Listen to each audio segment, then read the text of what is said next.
The devil's been busy in your backyard. Yes, that's the Traveling Wilburys, in my opinion, one of the greatest rock groups that ever existed, and most people don't know anything about them. Well, welcome back to 21st Century Radio. I'm your host, Dr. Bob Hieronymus, and our executive producer and research assistant is Laura Kortner, and our engineer is Anita Brockington, and our guest tonight is Normandi Ellis, whose latest book is called Hieroglyphic Words of Power, Symbols for Magic, Divination, and Dreamwork, published by our friends at Inner Traditions. Indeed, words are magic. They operate on many levels through both sound and symbol. Egyptian priests understood that language and thought could create realities in the exact word if the exact words are uttered at the right time, properly intoned and filled with intention. In this detailed guide, Hieroglyphic Words of Power, author Normandi Ellis explores how to use hieroglyphs as words of power for manifesting ideas into the material world, as well as how to use them in magic, meditation, divination, and dreamwork. Listeners to 21st Century Radio know that ancient Egypt is an abiding interest of mine.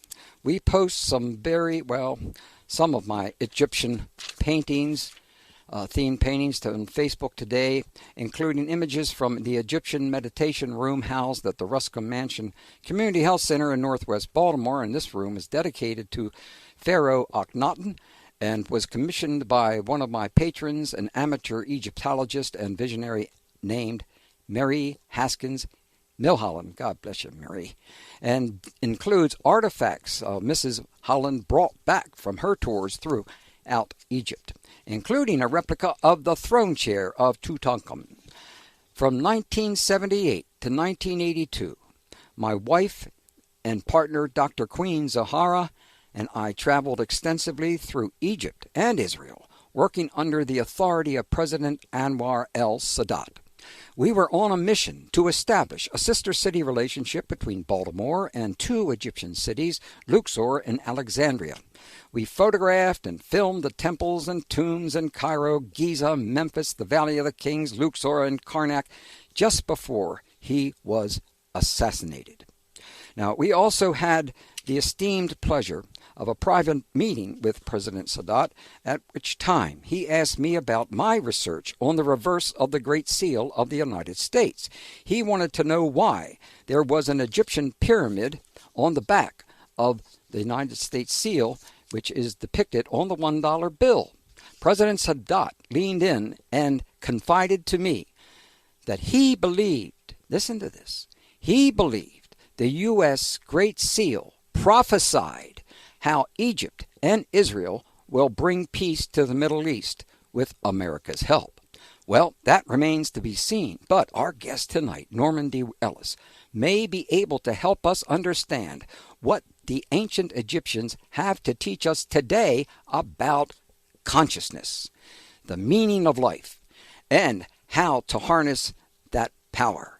Normandi Ellis is an award-winning writer, workshop facilitator, and archpriestess of the Fellowship of Isis, the author and co-author of several books, including Awakening Osiris and Imagining the World into Existence. She leads tours to Egypt. She lives in Chesterfield, Indiana, and her website, Normandi, I was going to call her Normally, Indiana. I'm sorry about that. NormandyEllis.com. is linked to the front page of 21stCenturyRadio.com. Welcome to 21st Century Radio, Normandi. Thank you, Dr. Bob. It's great to be here. It's also nice to be normally for a change. Well, you could have a Y at the end of your name. What would that mean? I don't know. It would mean my father wasn't really in France. He was in Australia at the time. That's why I have an I. Oh, so thanks for telling me that. Now, hey, how is Indiana doing this evening? Well, it's very nice today. The 90-degree heat has calmed down.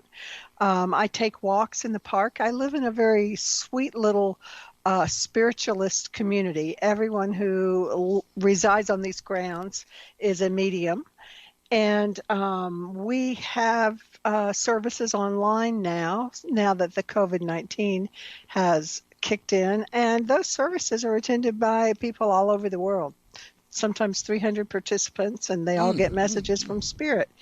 We love it living here. I bet. It's great. You know, that kind of a community is terrific. Wow. How many, when you have a whole community that understands that we don't just live here once, that we're here many times, etc., that makes a very big difference in how they treat another.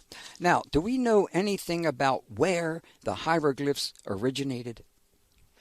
Well, I will say that I do not know where they originated, but I will say that I have seen pictographs that seem to indicate hieroglyphs in the making that are about 6,500 years old that appear in the desert in Egypt, where there used to be, it's kind of a wadi, there used to be a second river running through there that, and so you see these beautiful, on the side of a cliff, almost like a bulletin board, you see these beautiful paintings of boats with all kinds of animals and people and horned goddesses and ibis-headed gods. And so, you've got Hathor and Tehute, Thoth, and and hieroglyphs that apparently are telling you what's going on. They're not as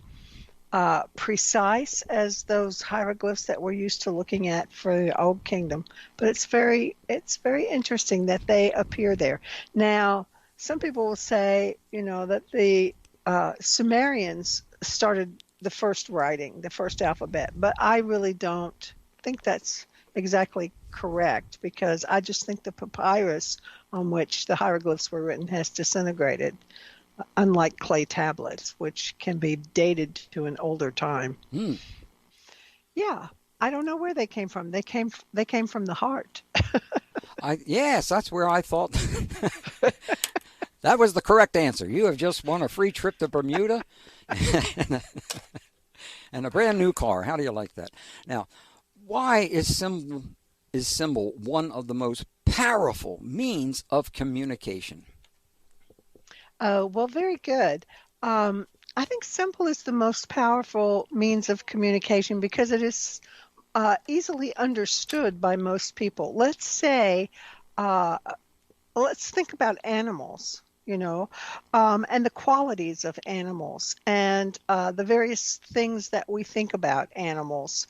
I think that the natural world is the godded world. The ancient Egyptians used a word NTR, which we're calling netter, but it was short for nature, or nature, how they pronounced it. So, and nature are the godded world.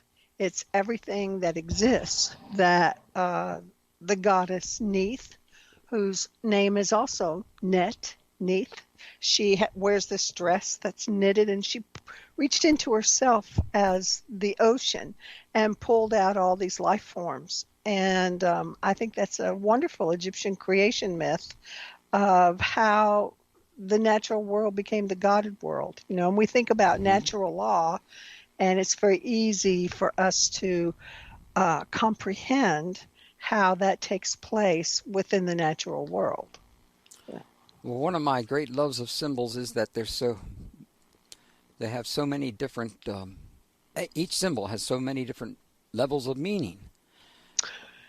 This is true.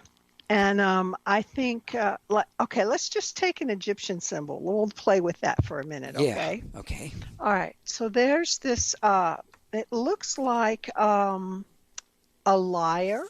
It's got, a hole in the bowl or the belly of it, and several pegs where the strings would be on it. And it's a word called Nefer. And it means beautiful. And sometimes, you think of that sound of Nefer. when you say the word Nefer, it's kind of like it's a breeze blowing in a way, you know. Yeah. It's very mellifluous, if you will. And so I think that words like Nefer operate on several levels. They operate as a symbol. So the idea of drawing a hieroglyph that's basically a lyre or a banjo, if you will, that's a beautiful sound. And it gives you the image of something that is beautiful, but also the vibration of the word Nefer, implies the melody that's behind that, and it creates a kind of emotional response when you hear a word that's beautiful. For example, in English, we have words that start with SN, and they usually represent things that are not so nice, with the exception of snuggle and snow. And but I Snickers. think it's like snot and snore and words And Snickers. like that. You forgot Snickers. Yeah, snicker. Yeah. Right.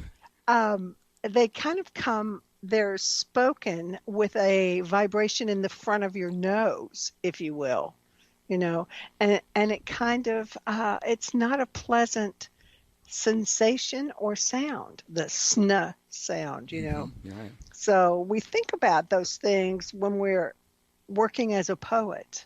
And I think that for the ancient Egyptians, their words were naturally poetic because they were trying to duplicate the image and the sound of the natural world. Mighty difficult thing to do. Now, how did the ancient Egyptians use hieroglyphs in healing and in dreams? Oh, well, I love telling this story about how they used it in healing.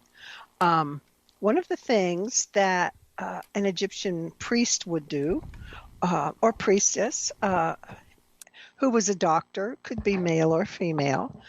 Let's say we are going to write a petition of healing, and we're going to write to the goddess Isis.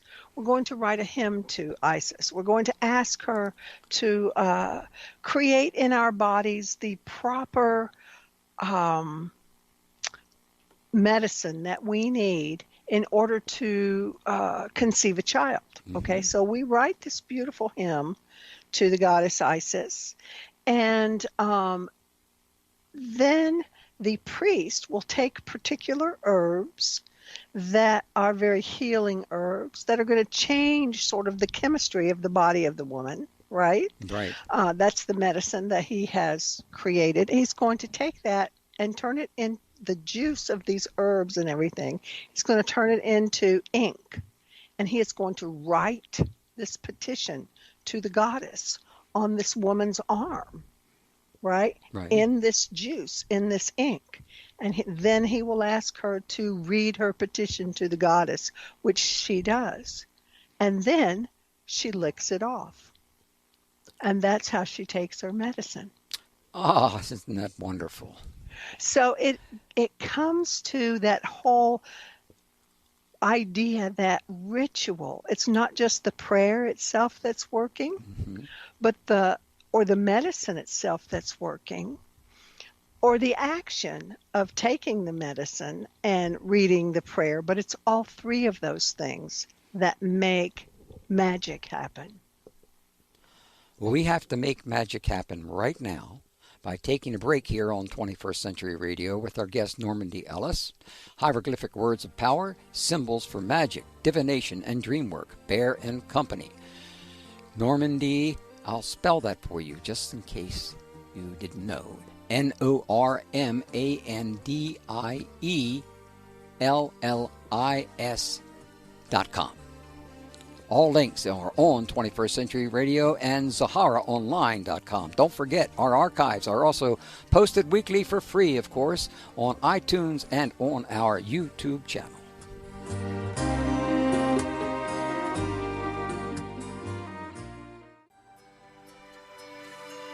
Do you appreciate the Statue of Liberty as an American goddess?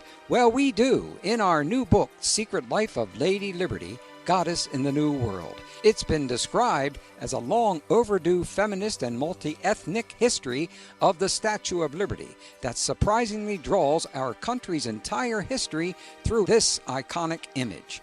Appreciating the Statue of Liberty as America's goddess allowed us to explore her Native American and feminist roots and to envision a sustainable future where liberty indeed prevails.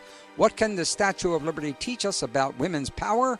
Well, find out at www.secretlifeofladyliberty.com. That's secretlifeofladyliberty.com. Hello, this is Dr. Robert Schock, author of Voices of the Rocks, and you're listening to 21st Century Radio with Dr. Bob Hieronymus, one of the most fascinating shows on the air. Oh, thank you very much. Well, welcome back to 21st Century Radio with our guest Normandi Ellis. Normandi, tell us about the power of the goddess, and I may mispronounce this, so I may fail this question. Seshet? Seshet. Ah. Is that true? Thank you. Yes. I got it? Yeah. I got a B or an A? You got an A+. Way to go. Hot diggity. All right. I'm going to go to Venezuela with that one. Hey, no, I guess not. I better not go there. I'll go somewhere else. Okay. Okay, so Seshet, she is the goddess of the library. She is a scribal goddess. Let's say anybody who went to the Temple of Horus at Edfu, which is one of the most complete temples in Egypt, you walk through the door, and to your right, there's a little niche, like a little hall that you go through this door, and you find basically written on the wall a card catalog that lists all of the names of the books that are stored there for use in the daily service. And also, depending upon what time of the year it was, some of those card catalog titles are written on the ceilings in astrological speak. So she is the goddess who takes care of time. She counts time. She takes care of the calendars. She manages the eons and the years. She holds all of the Akashic records. Hot diggity. Yeah, she's a good one. And she wears on her head a seven-petaled, like a long-stemmed seven-petaled flower that is inside some inverted cow horns. Oh. And what she represents, that inverted cow horn shape and those seven petals, represent the seven stars inside the Pleiades, which are inside the cow horns in Taurus constellation. So she's from there. Yeah, I should have known that. No, I mean, especially my favorite place to be is in a library, and that sounds like the kind of woman I'd like to know. Yes. Really, having a library like that. What's her relationship to? I always pronounced it Thoth, but I know that's wrong. Thoth, yes. Thoth. It is. I got it right for the first time. Sure, yeah. That's the Greek pronunciation, Thoth. The Egyptians call him Tehute. But the ibis-headed god, who is also the male counterpart of the calculator, the keeper of the records. He is the one who wrote all of the ancient Egyptian books of the dead and composed them for our use. They are considered cohorts. Now, she's very much almost Athena-like. She's not a sexual partner. She's more of an intellectual partner with Thoth. So, yeah. But they are very much, they work together, and so does Ma'at work with them. So he has two goddess scribes. How would you define magic? Oh, that's a wonderful word in ancient Egypt. It's called Heka. Heka. Heka. And it is the proper words, the proper sequence, the proper intonation, the proper intent with which we can create reality. So thoughts are things, in essence.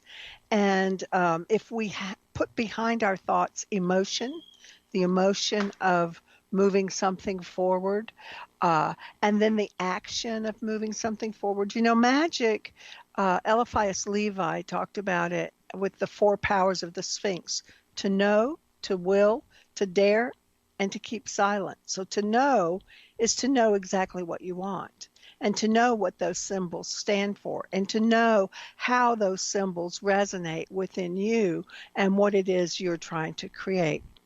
To will is to garner that energy that you have the capacity to manifest that which you speak, and that which you vision, and that which is part of the, I'll say, cosmic story, because there's a narrative out there that when we manifest magically, we hook into that narrative. So those things all come together. So to know, to will, and that's aligning your will with the divine will, so that there's like a universal impulse behind it. And then you have to do it, to dare. You have to say, I will do this, and this will happen. And then to keep silent about it. And that keeps your ego out of it. It's just a contract between you and the divine to manifest a particular reality. Now, Heka as a word is drawn with 4 different hieroglyphs. It is a kind of like a one thread that has 3 loops on it. It sort of looks like a DNA spiral. Okay.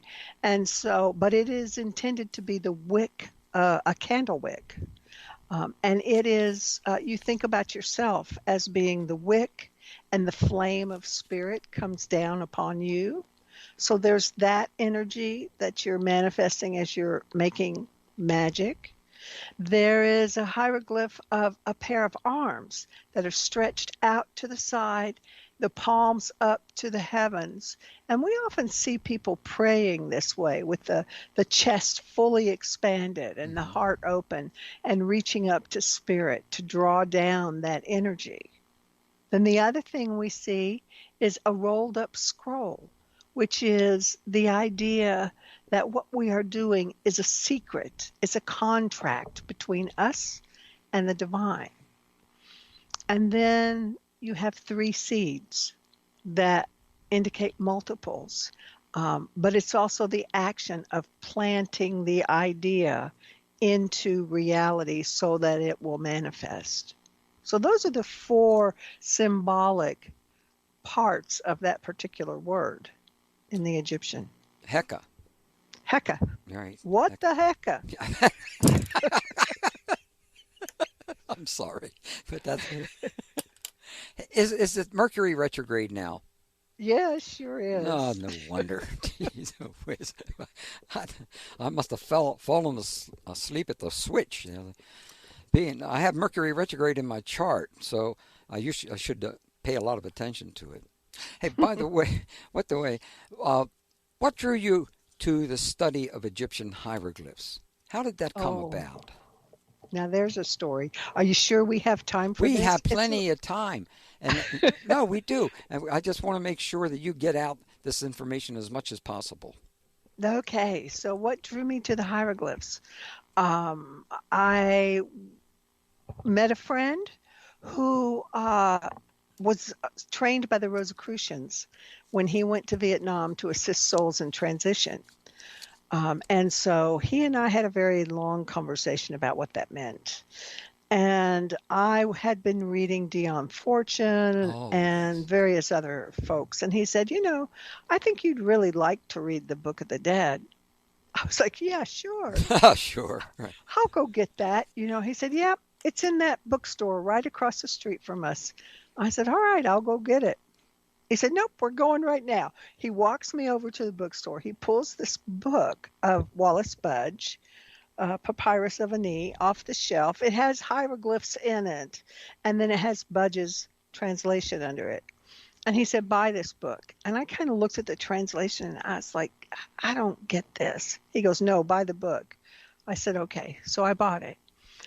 And then later that night, he comes over. He said, I have to leave town.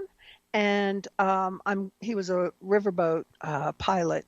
And he said, I have to go downriver and I'll be back. But in the meantime, I want you to keep all these books for me, which were the books that the Rosicrucians had given him. He said, because I have to move out of my apartment and I have no place to keep them. And you'll take good care of them. I said, okay.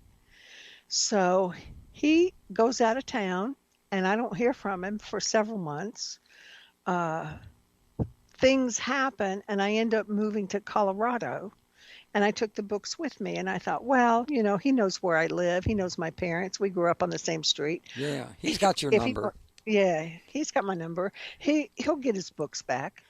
So I took the books with me when I moved to Colorado, and a year went by. And then I went back to Kentucky to see my parents and opened the newspaper and saw an article that said that they had identified a body that they found at the bottom of the river in Tennessee, and it was Robert's. Oh, my. So at that point, well, then they're all yours. Yeah, the books are all mine. They've been sitting up on the shelf in my closet, and it's almost as if they start vibrating. Like, he made me go and buy that book. He gave me all these texts, and I don't know why. There's something, but I don't know why. Well, I would say about 2 weeks later, I enrolled in my next class in January, which was a translation workshop. I was getting a master's at the University of Colorado, and we translated Spanish for a while, and then the teacher said, pick your other language. And I thought, oh, no, I don't have another language. What the hecka? So he said, what language would you like to learn? And I said, hieroglyphs. And he said, okay, get a good dictionary, get a couple of various translations and work with it. And that's what I did. And I kept working with it. And I fell in love with hieroglyphs. I just loved them. They taught me everything I wanted ever to know about how to write a poem was by working with the symbol and working with the sound. The Egyptians, oh my gosh, they were great punsters, and they loved alliteration, and they loved assonance, and they were great poets, really. And they let repetition become part of their power, of the magic of the writing. And so I fell in love with the writing. And I kept translating this one text for 10 years almost. I would just go over it every single time. I would say, well, I want to get more imagery in it, and then I would go back. Well, I want to get the sound right, and I would go back. Well, the myths are not embedded in it. So now I have to go back and tell all the myths and make that make sense. So it was like Ezra Pound said, Melopia, Logopia, and Phanopia. Phanopia is the image, phantom. Melopia is the melody, the sound, and Logopia is the log or the story.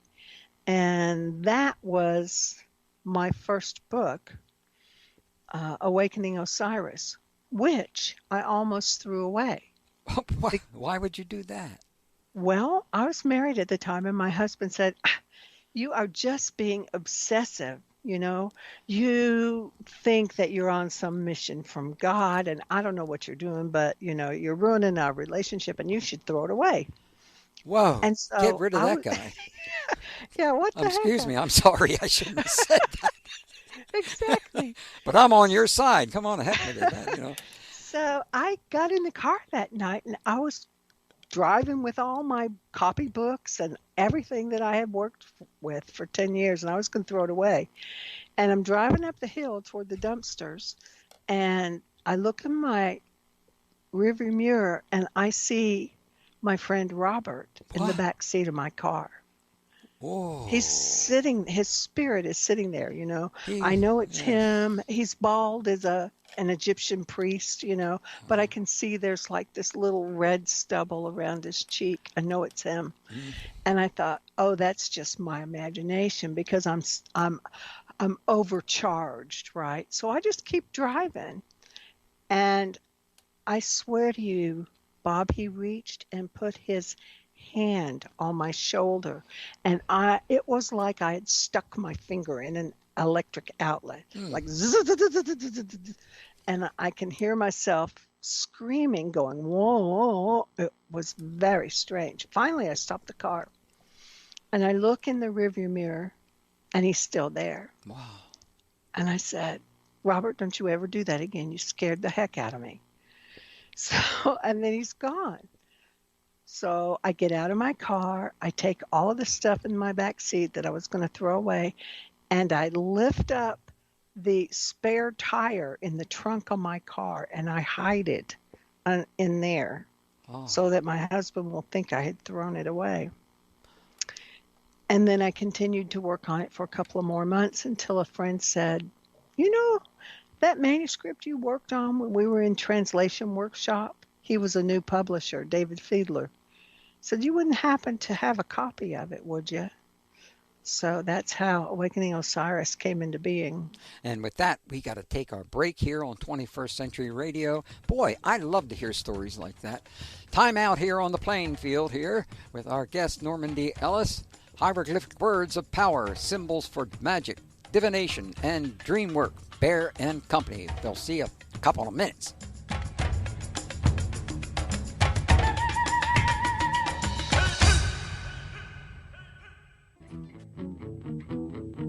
My name is Jonathan Meter. I just was interviewed on Bob Hieronymus's 21st Century Radio program, a fascinating program that I think a lot of you are going to enjoy. I was talking about two of my books. One is In Praise of Women, which I did 20 years ago, and the other is Ancient Egyptian Symbols, 50 New Discoveries.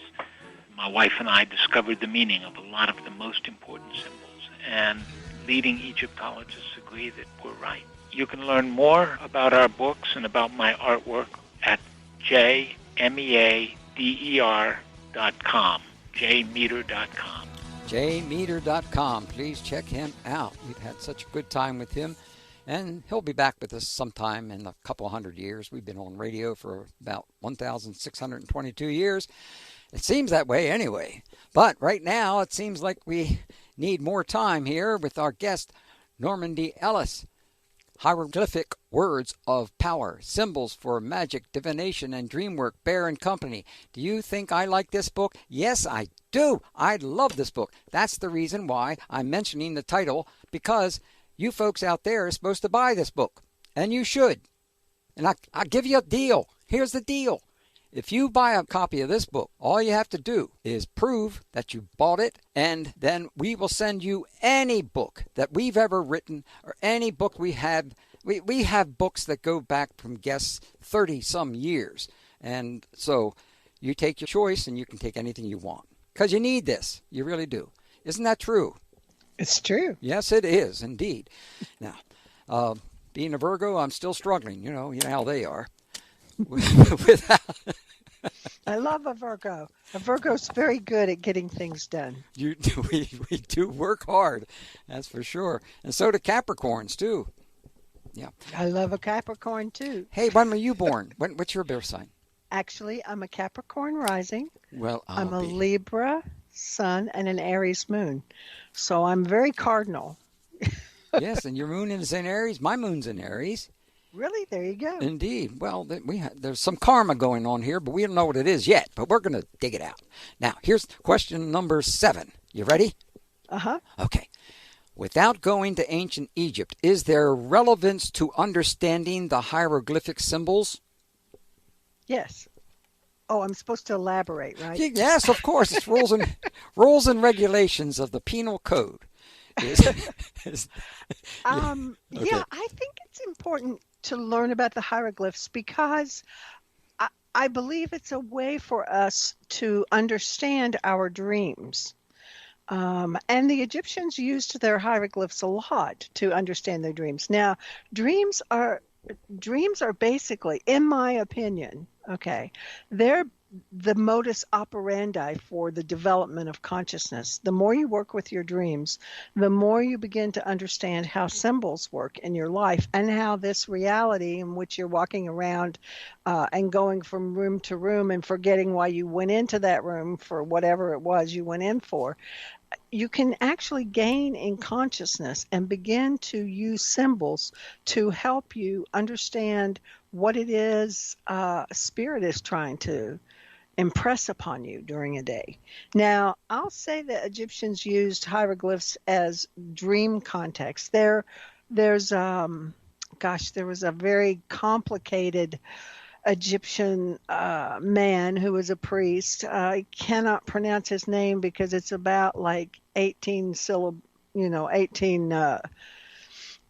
words long or something. He's got this really long name, but he was a interpreter of dreams, a high priest who took his clients from Deir el-Bahari, which was the temple of Hatshepsut. Yeah. And he worked as a high priest in her temple. And then when he was not working as a high priest in her temple, he was working in the Valley of the Kings. And he was using his magnificent scrolls and books to translate those images that would go on the walls of the tombs for the pharaohs. Now, when you think about that, that's exactly like writing on the walls of your dreams. You know, when I was a kid, I would crawl into the storm sewer. I didn't know why I was doing it, but I would write poetry and draw pictures in the storm sewer tunnels. And I think I must have been remembering some past life where I was doing that. Yeah, must have been.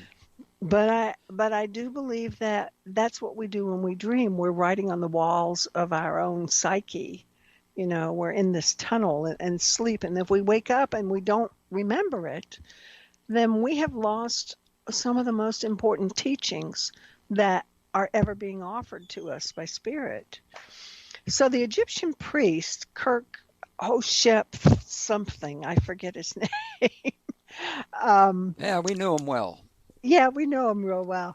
He made a list of what every dream image meant in ancient Egypt, and he used the images that would appear, the images of the gods, the images that were the shadow beings of the god, the solar god Ra.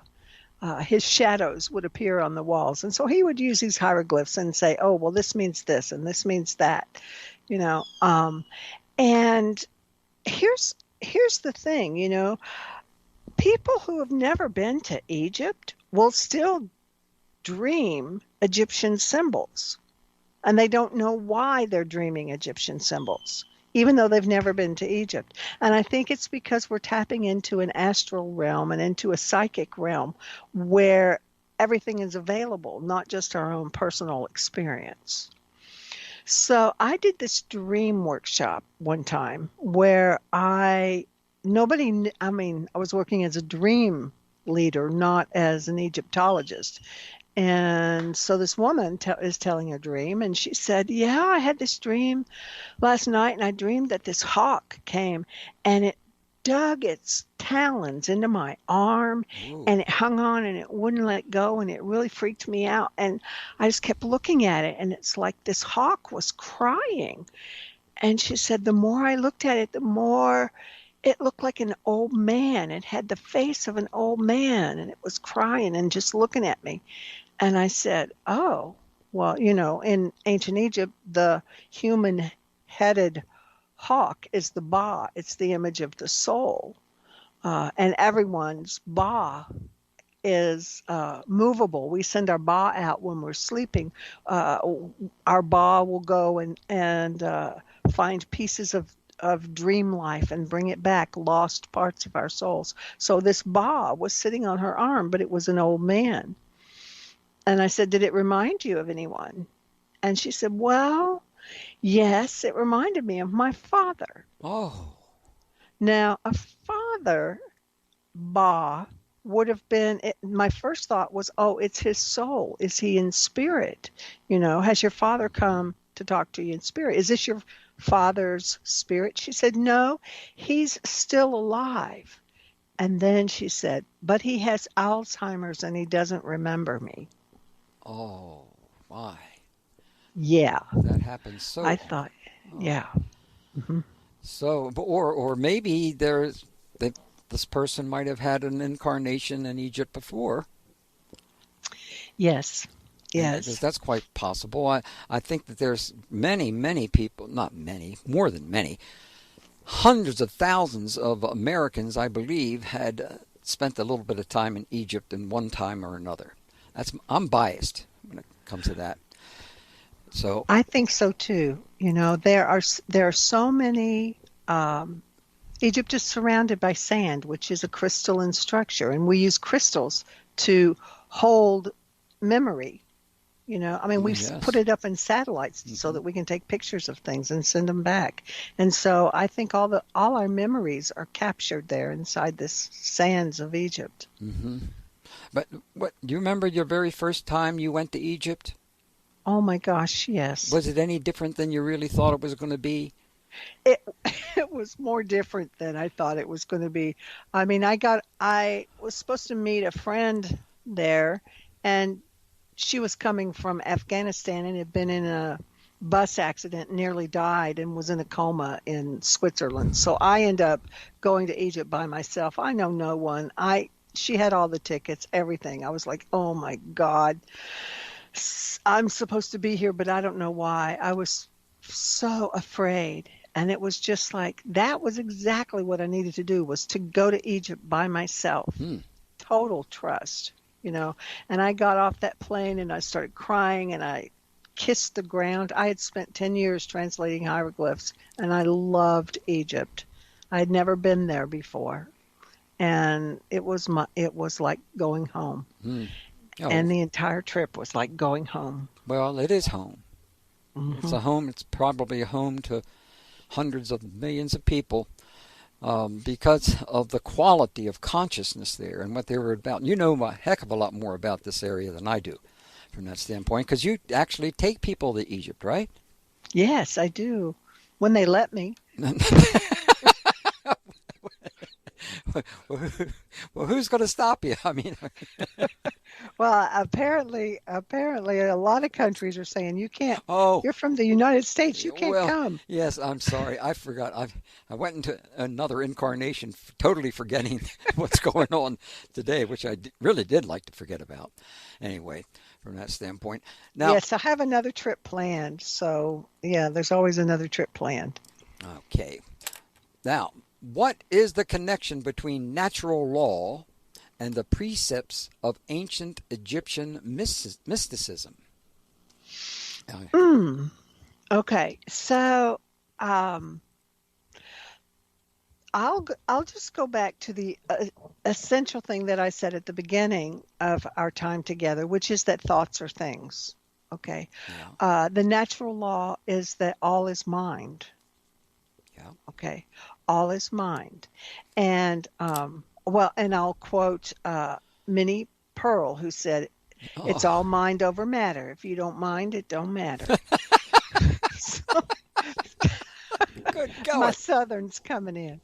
Yeah, but it really is about thinking, connecting to the higher mind, not your own petty thoughts, Yeah, of course. but where you are allowing your consciousness to be impressed. We talk about the double slit theory, in physics, where consciousness was observed to be a wave pattern of light. Yes. But when the light was not observed, it moved into a chaos pattern. It was a scattered pattern.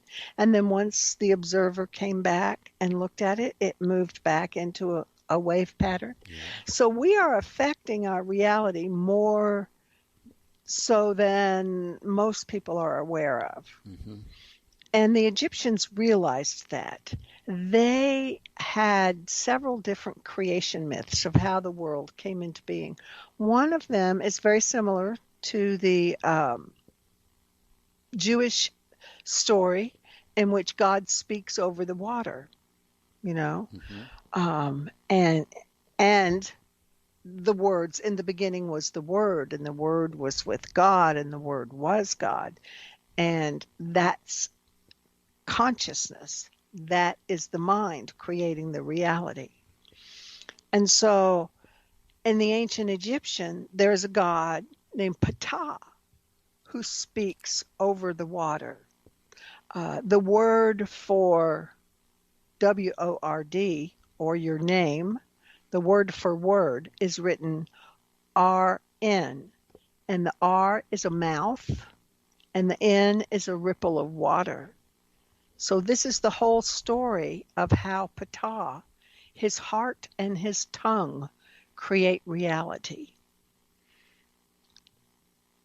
I was thinking about Ptah just the other day. It was by the way, are we almost out of time? Oh, maybe we can get back when we take a break after that, okay?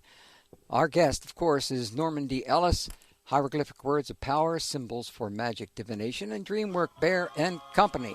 Get a couple of copies of the book, and I'll give you a couple of copies of mine, just for that.